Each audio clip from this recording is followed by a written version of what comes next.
be learning about the hypothalamus, starting off with its function, some of its main parts, and then going on to a specific disorder of the hypothalamus. So the function of the main function of the hypothalamus is basically to produce hormones to regulate the body signals and processes. So like body temperature or heart rate, it regulates them as it maintains a balance in them. So the hormones it produces get released and kind of go all around the body to be able to make sure that something doesn't go to one extreme or to another.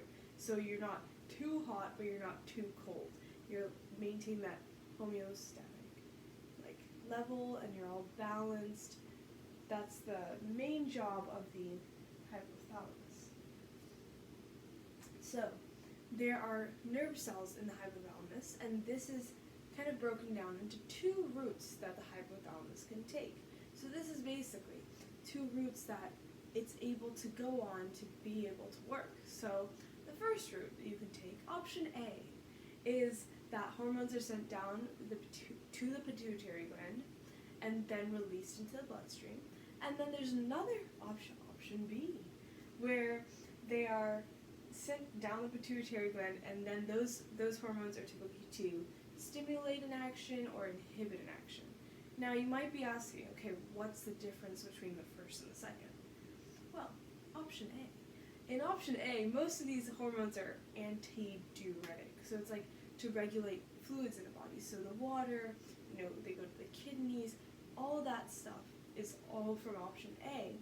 And then when you go to option B, it's again that stimulation, which means I want something to happen more. So it's producing hormones to say, let's do that again, let's do it again.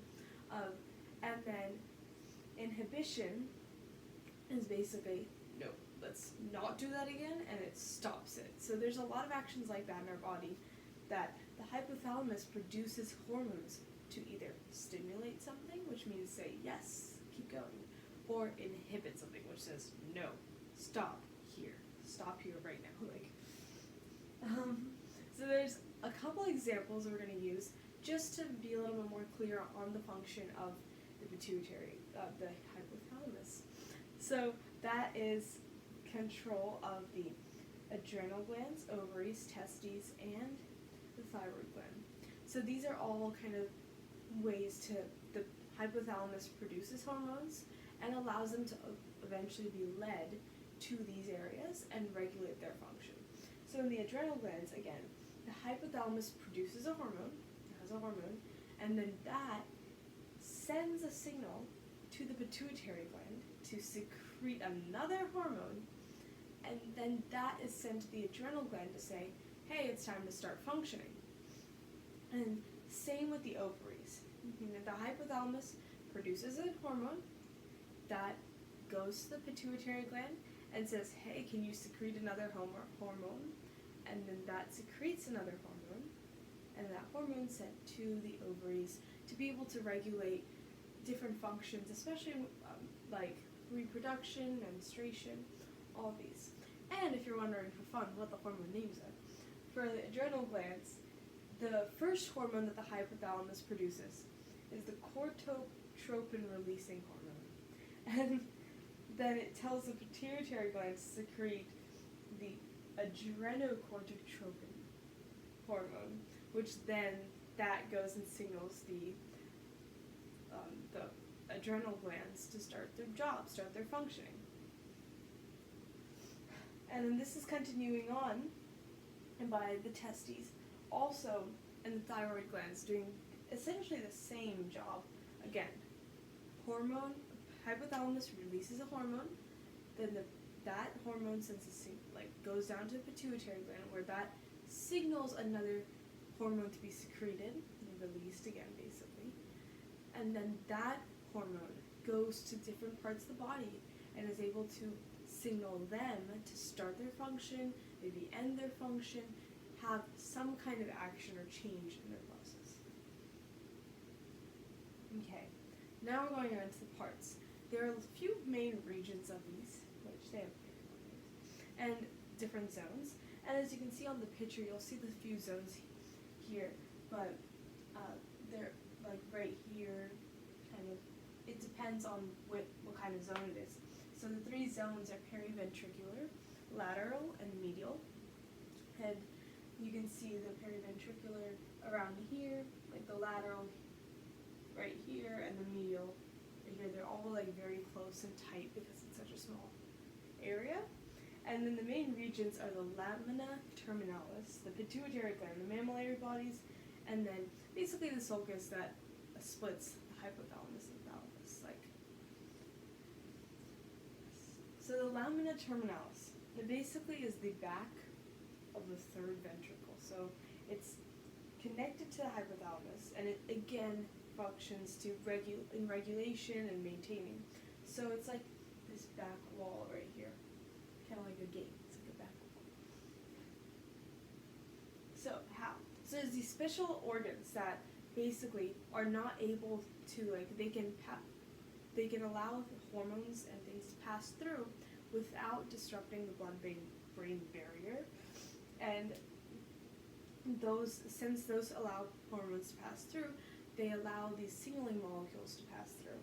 And that's basically how it helps to regulate and send signals, because it has those specific organs along the back where they're able to pass these hormones that don't disturb the blood-brain barrier, and can go to the central nervous system and can go around the body to be able to regulate and maintain different functions across the body. As we know, we've kind of already talked about the functions that may regulate, we talked about menstruation, body temperature, heart rate, all those functions. That's kind of what it goes into again. The pituitary gland, it secretes hormones. Like as we've been talking with the function, right? It was okay, the hypothalamus releases a hormone, then it's sent to the pituitary gland that secretes another hormone. So that's like this middle step right here, where the pituitary gland's releasing another hormone after being signaled. It's signaled by the hypothalamus, the pituitary gland releases another hormone, and again, that's just what it says.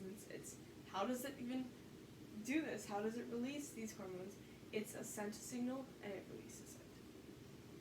And you can see a little picture here too. It's like a tiny little, almost like a teardrop or a raindrop off part of the brain. Okay. Now we're going to go to the mammillary bodies. And these are spaces for recollection of memory. And basically, memory information is sometimes sent through them, and it allows that these memories or this information to be projected onto a specific track near the hypothalamus. And so that's their job. A lot of the jobs, it's a lot of the jobs of mammillary bodies throughout the brain is about these memory informations. And so they are located around. You can see it from far right here. You can see it up close here. And to point out where we've kind of been, the mammillary tract is right here, and then you've got it's like all over here and here, this red and this blue. Okay, now we've got the superior hypothalamic sulcus, or basically, the sulcus that separates the hypothalamus and the thalamus. It's like a really good divider line, because there are two different entities and we need to keep it divided. And that is right about here. Okay, now we get to talk about the disorders. So this is when things in the hypothalamus go wrong, and this can be caused by various sorts of issues and problems, because sometimes hypothalamus not working is not just based on this, just it stops. It's like, hey, I'm taking a day off. Like, none of that's going on. It sometimes happens, but it's also brain tumors, brain injuries, blood vessels breaking. All these kind of things can lead to hypothalamus not working. And one of the things that when the hypothalamus does not work, it can lead to is autoimmune hypothalamus, hypothalamitis. So this is a variant of hypothalamitis, and there's only about 360 cases around the world. So it's not many people know much about it, and it's still being very much researched. So it's about, like, typically this is inflammation in the hypothalamus, which makes it not work. And a lot of the symptoms are like headaches, can't see, dizziness, diabetes is actually one of them. So again, maybe it's that it can't regulate those functions and those sugars in the body. And so then the treatment. So this treatment's really interesting. It's called methylprednisolone pulse treatment. But it's using the methylprednisolone drug, basically medicine. Think about it, we're going to call it medicine M. So they're using medicine M to put it into the body, but also using a pulse treatment, which means it's sending like a little bit of an electric shock in and allowing that to go with the treatment. And it helps stimulate the blood flow and also decrease the pain of the patients.